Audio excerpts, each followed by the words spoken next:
नमस्कार, जोहार, मैं संजय और आप देख रहे हैं न्यूज झारखंड। समय हो चला है सुबह से लेकर शाम तक की झारखंड की खबरों को जानने का, उनसे अपडेट होने का। उससे पहले अगर आप न्यूज झारखंड चैनल पर नए हैं तो प्लीज चैनल को सब्सक्राइब कर ले, जिससे जो है आप तक झारखंड की खबरों का अपडेट आप तक पहुंचता रहे। तो चलिए शुरुआत करते हैं आज की पहली और महत्वपूर्ण बड़ी खबर से।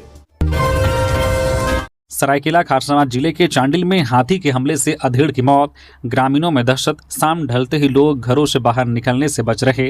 सरायकेला खरसावां जिले के चांडिल क्षेत्र में जंगली हाथियों का आतंक जारी है। चांडिल रेंज के कुकड़ू गांव में हाथी के हमले से एक अधेड़ व्यक्ति की मौत हो गई। मृतक की पहचान गांव निवासी मुनीराम गौराई 50 वर्षीय के रूप में हुई है। सोमवार सुबह ग्रामीणों ने गाँव के पास मुनीराम गौराई का शव देखा। उन्होंने तुरंत वन विभाग और पुलिस को सूचना दी। सूचना मिलने पर वन विभाग की टीम और स्थानीय पुलिस घटनास्थल पर पहुंची। जांच के बाद शव को कब्जे में लेकर पोस्टमार्टम के लिए भेज दिया गया। जानकारी के अनुसार मुनीराम गौराई रविवार शाम को गांव से ब्लॉक परिसर की ओर गए थे, जहां ग्रामीणों की बैठक होती है। देर शाम घर लौटते समय रास्ते में उनका सामना जंगली हाथियों से हो गया। हाथियों के हमले में उनकी मौके पर ही मौत हो गई। स्थानीय ग्रामीणों के मुताबिक गाँव के आसपास 2 जंगली हाथी लगातार घूम रहे हैं। इससे ग्रामीणों में भय का माहौल है और शाम ढलते ही लोग घरों से बाहर निकलने से बच रहे हैं। झारखंड में 9 मई तक बदला रहेगा मौसम। रांची, बोकारो सहित 12 जिलों के लिए ऑरेंज अलर्ट। रांची सहित झारखंड के अधिकांश हिस्सों में मौसम का मिजाज फिलहाल बदला हुआ रहेगा। मौसम विभाग ने 9 मई तक राज्य भर में आंधी, बारिश और वज्रपात की संभावना जताई है। आज 4 मई को भी कई क्षेत्रों में सुबह से ही बादल छाए रहे। हालांकि दोपहर बाद मौसम का मिजाज बिगड़ा और कई क्षेत्रों में तेज हवाओं के साथ हल्के से लेकर मध्यम दर्जे की बारिश रिकॉर्ड की गई है। हालांकि देर शाम तक भी कई अन्य क्षेत्रों में हल्के से लेकर मध्यम दर्जे की बारिश के साथ तेज हवाओं की चेतावनी जारी की गई है। मौसम में आए इस बदलाव के पीछे साइक्लोनिक सर्कुलेशन को मुख्य कारण माना जा रहा है। मई की शुरुआत से ही इसका असर राज्य के सभी जिलों में देखने को मिल रहा है, जिससे मौसम सुहाना बना हुआ है। मौसम विभाग के अनुसार अगले 4 दिनों में अधिकतम तापमान में करीब 3 डिग्री सेल्सियस तक की गिरावट दर्ज की जा सकती है। साथ ही 5 मई तक राज्य के 17 जिलों में बादल छाए रहने और तेज आंधी चलने की संभावना जताई गई है। इस दौरान मेघ गर्जन और वज्रपात के साथ बारिश हो सकती है।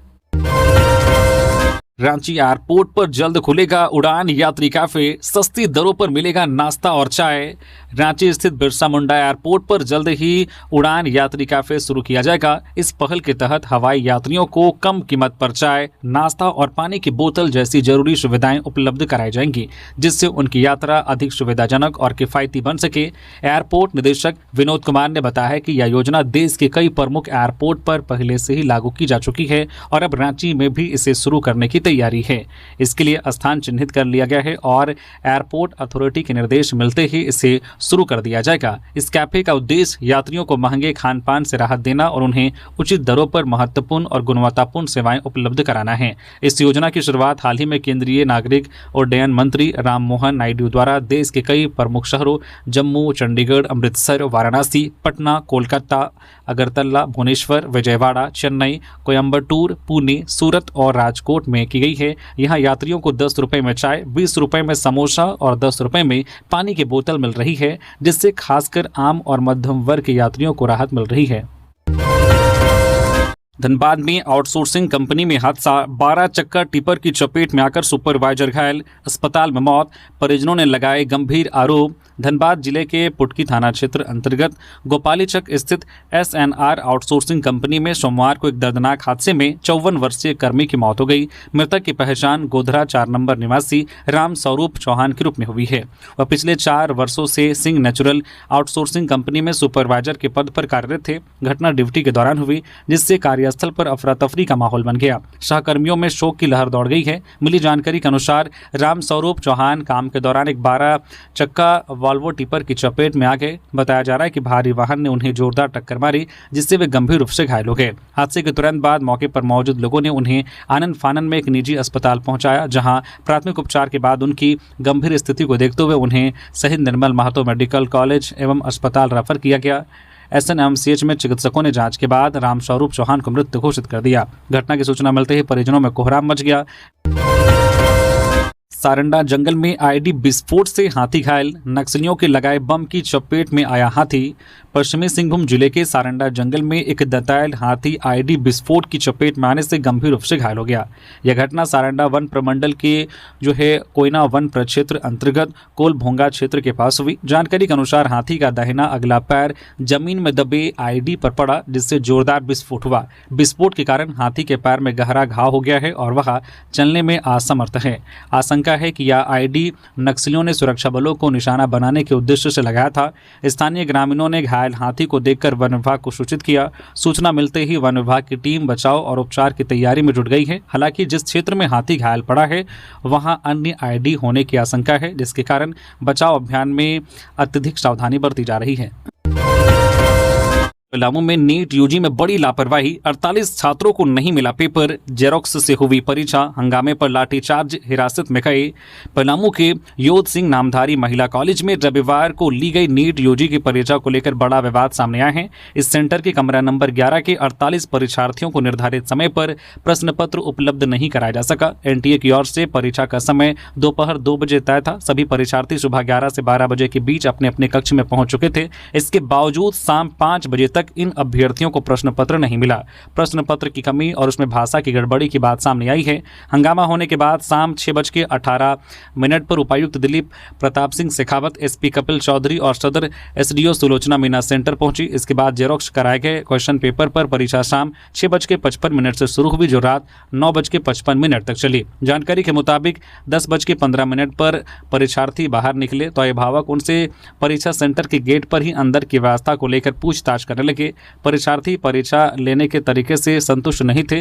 वही कई छात्रों ने बताया कि हमारे क्वेश्चन पेपर और एडमिट कार्ड रख लिए गए हैं, जिसके बाद अभिभावकों का गुस्सा भड़क गया। प्रशासन को भी परीक्षा खत्म होने के बाद हंगामे की आशंका थी। इस संभावित हंगामे को देखते हुए बड़ी संख्या में पुलिस बल बुलाए गए थे। जब सेंटर से सदर एसडीओ सुलोचना मीना बाहर निकली तो अभिभावकों के साथ उनकी नोकझोंक शुरू हो गई, जिस पर उन्होंने लाठीचार्ज का आदेश दिया।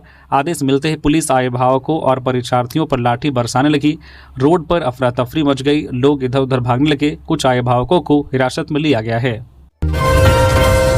चतरा में आमने सामने भिड़ी कार बाइक, 2 की मौत, कार सवार युवक की हालत गंभीर, शादी में वीडियोग्राफी करने जा रहे थे।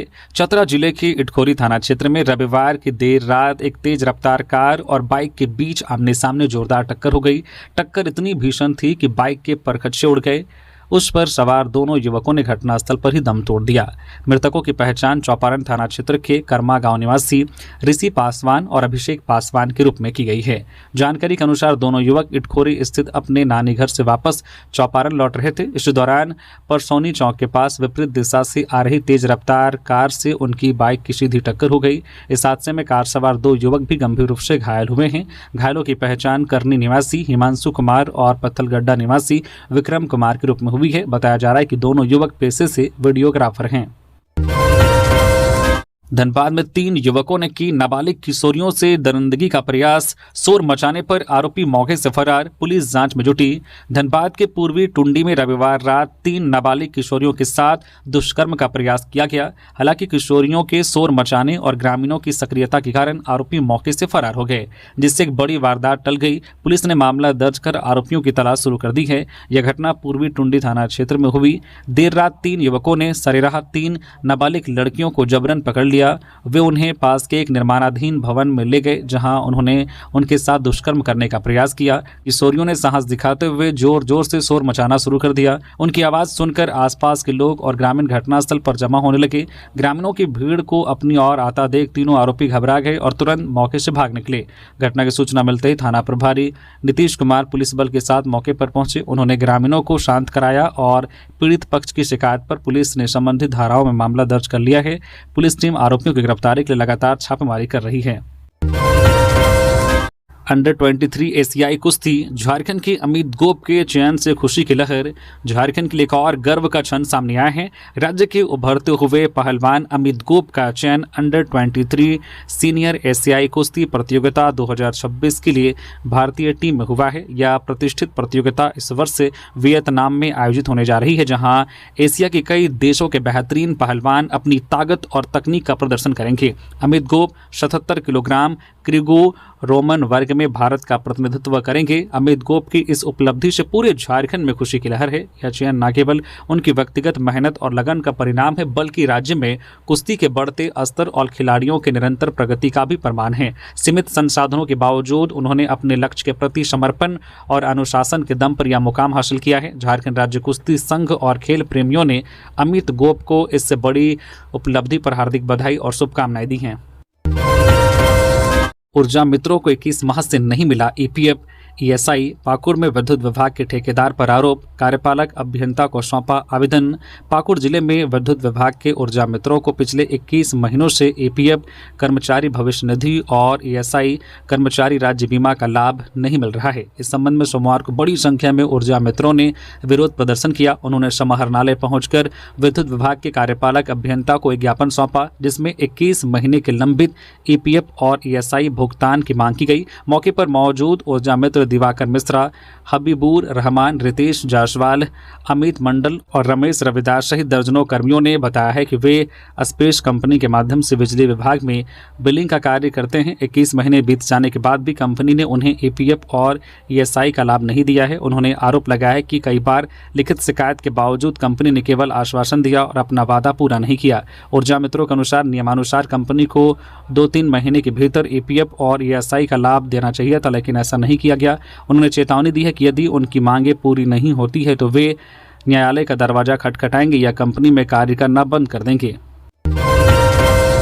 16 साल पुराने मामले में कांग्रेस विधायक प्रदीप यादव को 1 साल की सजा।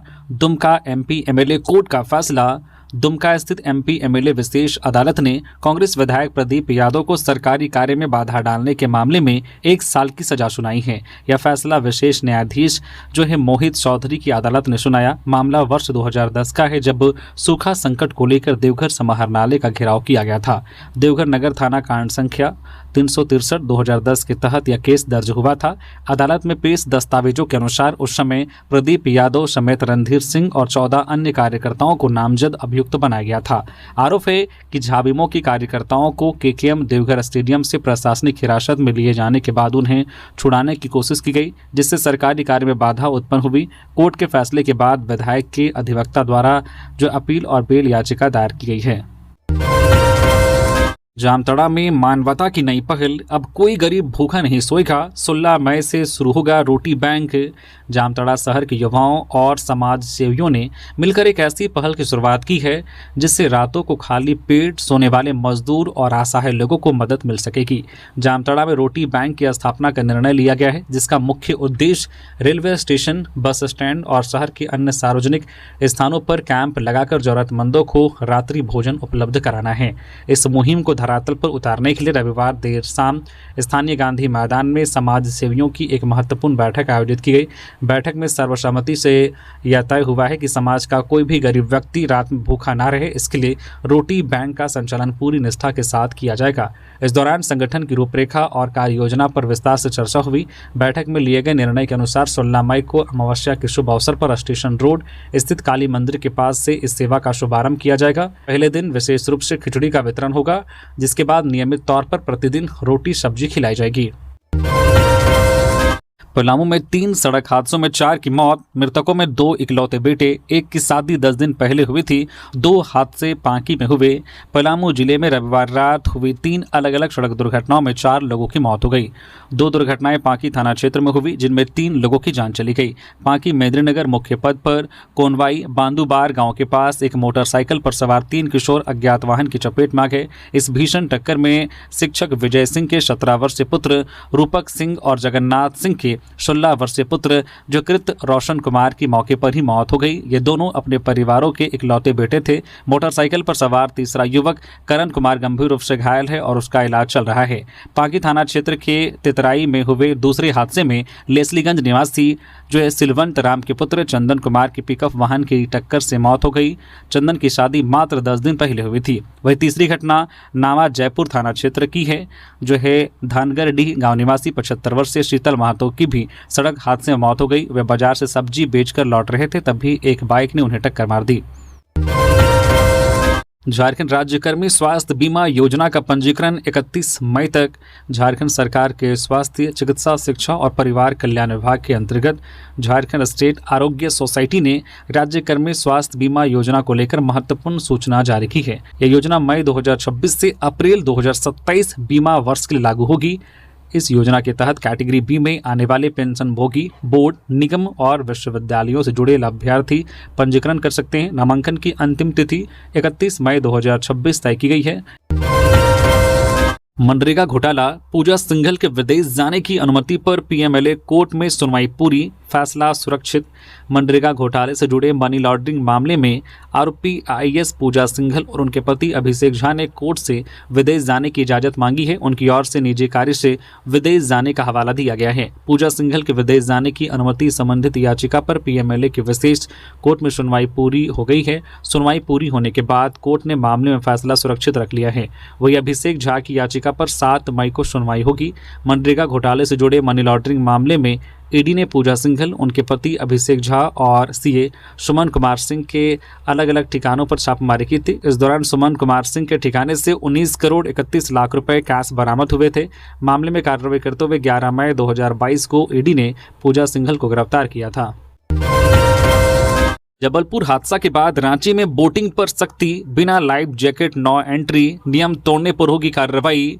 रांची जिले के सभी डैम एवं जलाशयों में नौका विहार, बोटिंग को सुरक्षित और व्यवस्थित बनाने के लिए जिला प्रशासन ने सख्त रुख अपनाया है। जिला दंडाधिकारी सह उपायुक्त मंजुनाथ भजंत्री की अध्यक्षता में आयोजित एक महत्वपूर्ण बैठक में सुरक्षा व्यवस्था को चाक चौबंद करने के लिए कई ठोस निर्णय लिए गए हैं। प्रशासन ने साफ कर दिया है कि पर्यटन को बढ़ावा देने के साथ साथ सुरक्षा मानकों के साथ किसी भी प्रकार की लापरवाही बिल्कुल बर्दाश्त नहीं की जाएगी।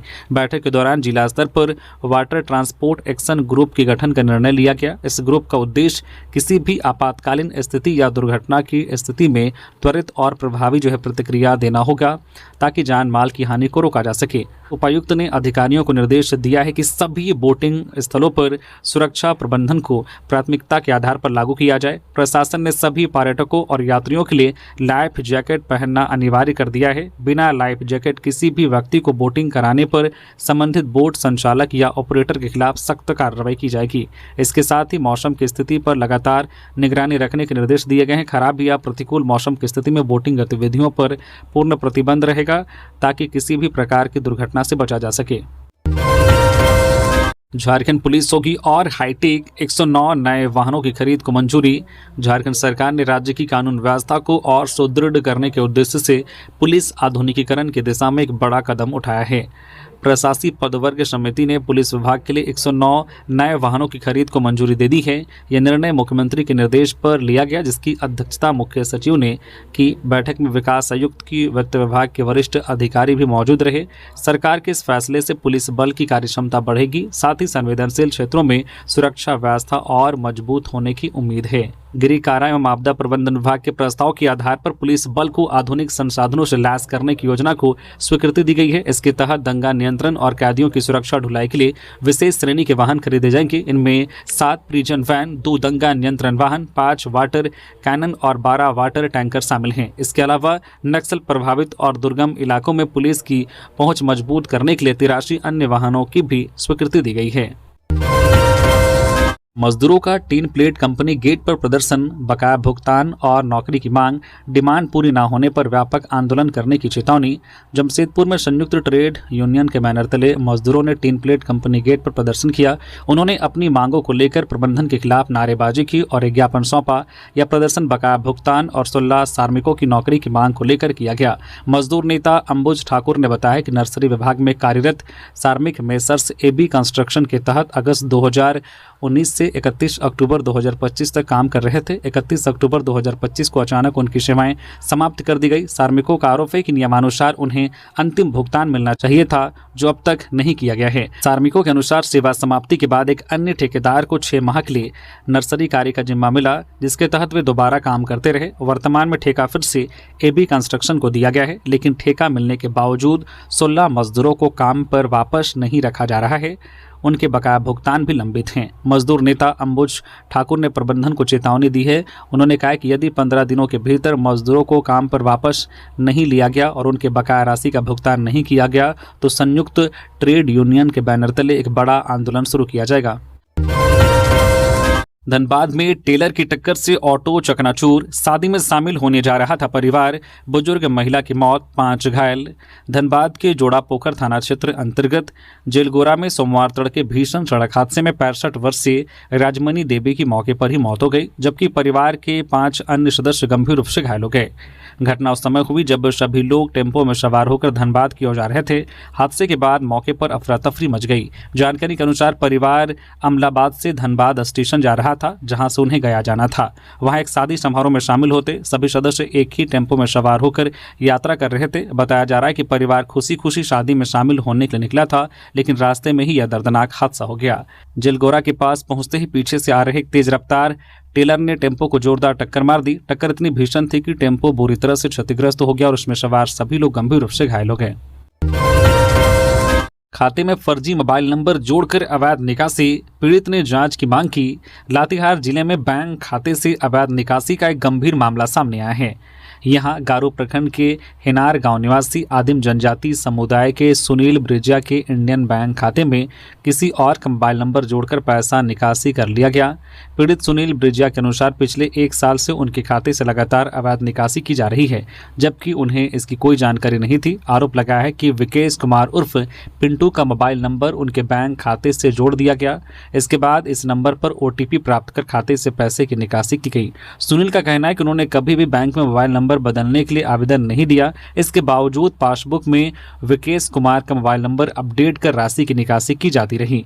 उन्होंने यह भी बताया कि जब उन्होंने मामले की शिकायत थाना में करने की कोशिश की तो आरोपित ने उन्हें समझा बुझाकर मामला शांत करा दिया। सुनील ब्रिजिया ने उपायुक्त व प्रखंड विकास पदाधिकारी से मामले की जांच कराने की मांग की है। सरायकेला खारसावां जिले की राजनगर CHC में इन्वर्टर जनरेटर का नहीं हुआ इस्तेमाल, मोबाइल टॉर्च से हुआ प्रसव, जच्चा बच्चा की मौत। सरायकेला खारसावां जिले की राजनगर सामुदायिक स्वास्थ्य केंद्र में मोबाइल टॉर्च की रोशनी में प्रसव कराने की कोशिश के दौरान मां और नवजात की मौत का मामला सामने आया है। इस घटना ने स्वास्थ्य व्यवस्था की गंभीर खामियों को उजागर कर दिया है। प्रारंभिक जानकारी के अनुसार समय पर उचित रोशनी और संसाधन नहीं मिलने से यह दर्दनाक हादसा हुआ। घटना की गंभीरता को देखते हुए उपायुक्त नीतीश कुमार सिंह के निर्देश पर उच्च स्तरीय जांच कराई गई। अनुमंडल पदाधिकारी अभिनव प्रकाश के नेतृत्व में जांच टीम ने अस्पताल पहुंचकर स्थिति का जायजा लिया। जांच में सामने आया है कि अस्पताल में सोलर सिस्टम, इन्वर्टर और जनरेटर जैसी वैकल्पिक व्यवस्थाएं मौजूद थी, लेकिन उनका उपयोग नहीं किया गया। जांच के दौरान पाया गया है कि सोलर सिस्टम और इन्वर्टर की बैटरियां चार्ज नहीं थी, जबकि जनरेटर लंबे समय से खराब पड़ा था। सबसे गंभीर बात यह रही कि ड्यूटी पर तैनात चिकित्सक डॉक्टर शिवशंकर कुंकल मौके पर अनुपस्थित मिले। इस पर SDO ने नाराजगी जताते हुए संबंधित डॉक्टर और नर्सिंग स्टाफ से अलग से पूछताछ करने की बात कही। प्रशासन का कहना है कि दोषी पाए जाने वालों पर सख्त कार्रवाई की जाएगी और विस्तृत रिपोर्ट जल्द उपायुक्त को सौंपी जाएगी। रांची के पहाड़ी मंदिर का न्यास बोर्ड पर लाखों रुपए गबन का आरोप, हुआ विरोध प्रदर्शन। रांची के धार्मिक स्थल पहाड़ी मंदिर में विवाद थमने का नाम नहीं ले रहा है। बीते 2 दिनों से मंदिर प्रबंधन को लेकर आरोप प्रत्यारोप का दौर जारी है। मंदिर न्यास बोर्ड पर भक्तों के चढ़ावे की राशि में अनियमितता और करीब लाखों रुपए गबन का करने का आरोप लगाए गए हैं। सोमवार को भोले की फौज के बैनर तले सैकड़ों लोगों ने विरोध प्रदर्शन किया। प्रदर्शनकारियों ने कहा कि पहाड़ी मंदिर को भ्रष्टाचार का अड्डा नहीं बनने दिया जाएगा। उनका आरोप है कि जब मंदिर में संसाधनों की कमी थी तब लोगों ने 1-1 रुपए दान देकर इसका विकास किया, लेकिन जैसे ही फंड बढ़ा न्यास बोर्ड पर गड़बड़ी के आरोप सामने आने लगे। प्रदर्शन कर रहे लोगों ने कहा कि वर्ष 1990 से पहाड़ी मंदिर विकास समिति द्वारा हर पैसे का हिसाब रखा गया, जबकि वर्तमान न्यास बोर्ड ने महज 1 वर्ष में ही 14 लाख रुपए अलग अलग नाम से पैसे निकाल लिए। उन्होंने इस राशि का हिसाब सार्वजनिक करने की मांग की। विरोध के दौरान न्यास बोर्ड के सचिव पर भी गंभीर आरोप लगाए गए हैं। प्रदर्शनकारियों ने कहा है कि विभिन्न व्यक्तियों के नाम पर रकम ट्रांसफर की गई है, जिसकी जांच होनी चाहिए। धनबाद के भूली में रिटायर्ड शिक्षक के बंद घर से कैश, गहने व कार उड़ा ले गए चोर। धनबाद शहर के भूली थाना क्षेत्र में चोरी की एक बड़ी वारदात सामने आई है। यहां भूली बस्ती स्थित एक रिटायर्ड शिक्षक के बंद घर को चोरों ने निशाना बनाकर लाखों की संपत्ति पर हाथ साफ कर दिया है। हैरानी की बात यह है कि चोरों ने न केवल गहने और नकदी बल्कि घर में खड़ी कार भी लेकर फरार हो गए हैं। जानकारी के अनुसार रिटायर्ड शिक्षक अशोक श्रीवास्तव अपने परिवार के साथ इलाज के लिए पुणे गए थे।